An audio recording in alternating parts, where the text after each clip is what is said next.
The air in the courtroom was thick. A suffocating blanket of silence hung over the room. Polished wood. Stern faces in the gallery. I stood at the podium, my knuckles white as I gripped its edges. My client, a young man named Leo Vance, sat behind me, his future hanging by the thinnest of threads. The prosecution had built a fortress of circumstantial evidence. They painted Leo as a cold-blooded killer, the sole architect of a brutal murder. Every piece of their narrative clicked into place. It made my stomach churn. The jury watched me, their eyes a mixture of skepticism and morbid curiosity, waiting for me to dismantle the seemingly perfect case. My heart hammered against my ribs, a frantic drumbeat against the courtroom's quiet hum. I had nothing. My defense was a house of cards, built on flimsy alibis, and character witnesses who sounded more rehearsed than sincere. The district attorney, Marcus Thorne, paced like a caged tiger, his confidence radiating in waves. He had presented a timeline that was airtight, a motive that was believable, and a weapon found near Leo's apartment. He had left no room for doubt, methodically closing every possible door of escape. I felt the pressure mounting, a physical weight on my shoulders, threatening to crush me before I even spoke a word. Leo had sworn his innocence from the moment we met. I saw it in his eyes, a desperate, pleading truth, but belief doesn't win cases, evidence does, and the evidence was a mountain I couldn't seem to climb. As I opened my mouth to speak, a single, terrifying thought consumed me. What if I was wrong? What if the kid I believed in was truly a monster? My closing argument began on shaky ground. I spoke of reasonable doubt. I spoke of the dangers of circumstantial evidence. I spoke of the human cost of a mistake.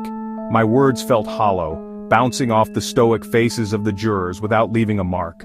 Thorne smirked from his table. He was a predator sensing victory.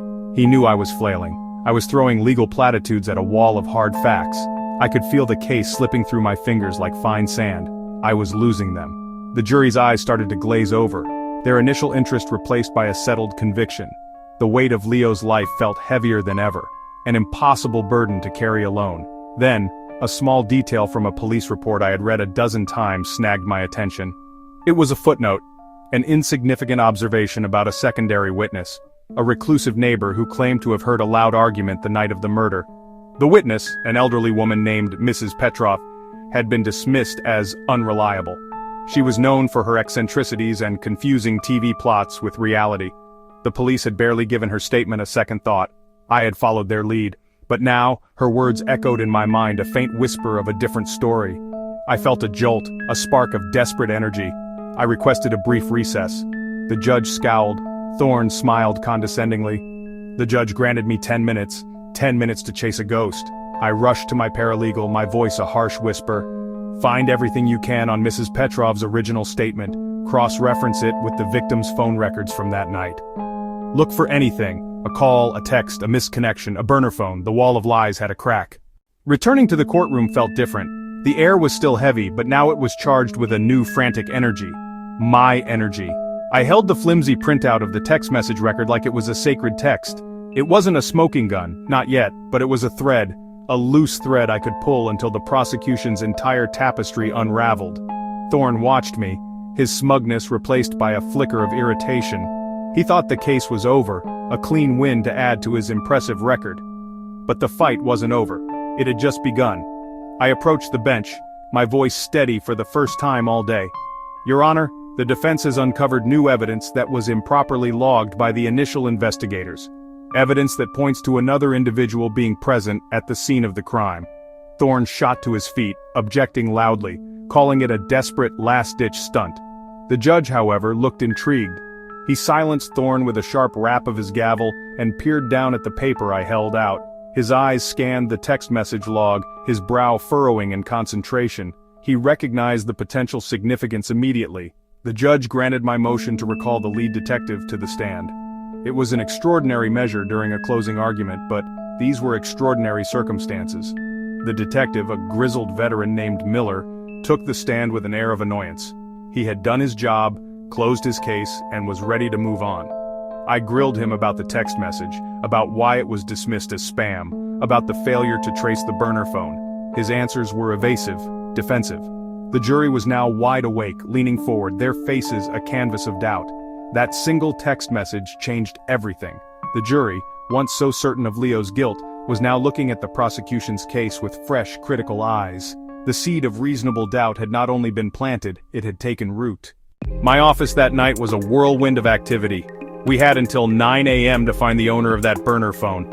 My team and I worked through the night, fueled by stale coffee and a desperate sense of purpose. We ran the number through every database we had access to, legal and otherwise. We cross-referenced it with the victim's social media, her emails, her past relationships. We were searching for a ghost, a person who existed only in the digital ether. Hours bled into one another. The city outside my window went from a glittering expanse of lights to a pale, pre-dawn gray. We were hitting dead ends everywhere. Just as exhaustion began to set in, a breakthrough came from an unexpected place. An old, forgotten file from a pro bono case I had handled years ago. It was a domestic dispute case involving Sarah, the victim. The opposing party was her ex-boyfriend, a man named Julian Croft. He was controlling, jealous, and had a history of violent outbursts. We had gotten Sarah a restraining order against him. The file noted that Croft had a habit of using burner phones to harass her, a detail that had been buried in old paperwork. My heart pounded in my chest. We had him. We had our ghost. The final piece of the puzzle fell into place just before sunrise. My investigator, a man with contacts in every corner of the city, got a hit. Julian Croft had been arrested 2 days ago for a bar fight, a minor offense that kept him off the major crime radar. He was being held at a precinct across town. More importantly, his personal effects included a cell phone, the same model as the burner.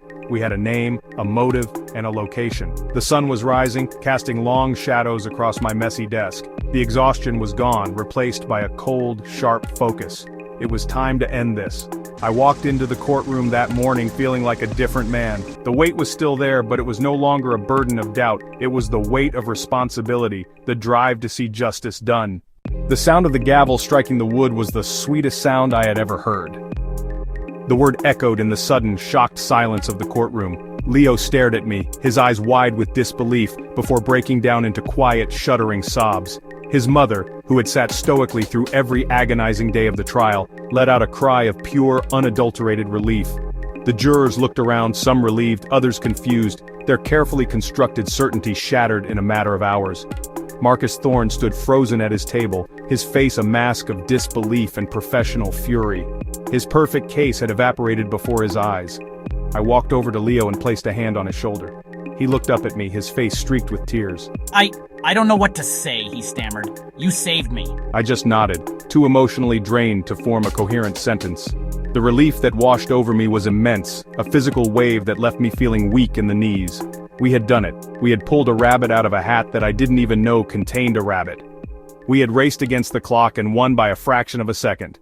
Justice, it turned out, could sometimes depend on a single, overlooked text message. As we left the courthouse, blinking in the bright morning sun, the press swarmed us. Microphones and cameras were thrust in our faces. I guided Leo through the chaos, shielding him from the barrage of questions. All I could think about was the thin line between victory and defeat.